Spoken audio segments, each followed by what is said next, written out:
were doing things that made their lives miserable.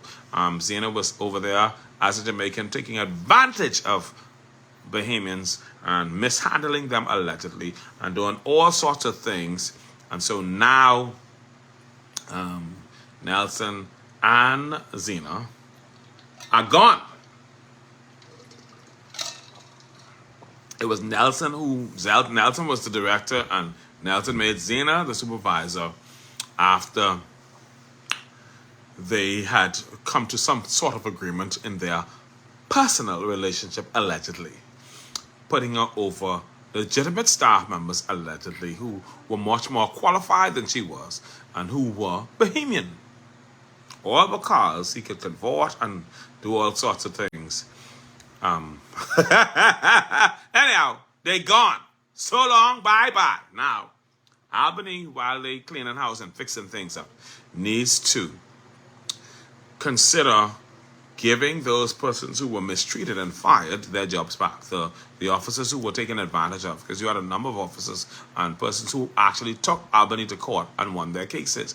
And so Albany should bring those persons back and actually use them as a model to learn from, especially as it relates to the do's and don'ts of what should be happening in relation to their employees. And so those persons who were unfairly terminated should get an opportunity to reapply to Albany, since they were unjustly fired. All right? It is what it is. Now, on to the next story.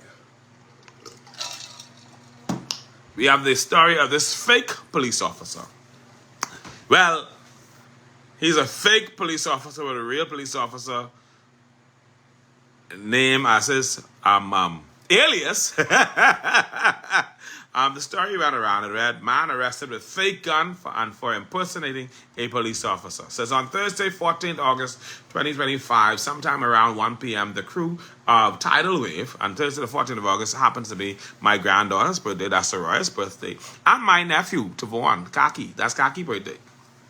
So on Thursday, the 14th of August, 2025, sometime around 1 p.m., the crew of Tidal Wave were making checks of Goodman's Bay Beach when they came across a male clad in a navy-colored tactical outfit who was also wearing a navy cap with the word police embroidered on it. The mentioned officers were not familiar with the male and asked him to identify himself, to which he replied, I am PC 4731. PC McKenzie, who was quite familiar with PC 4731 LaFleur, as their squad mates immediately recognized that the suspect was impersonating a police officer. As a result, the suspect was arrested and cautioned for same.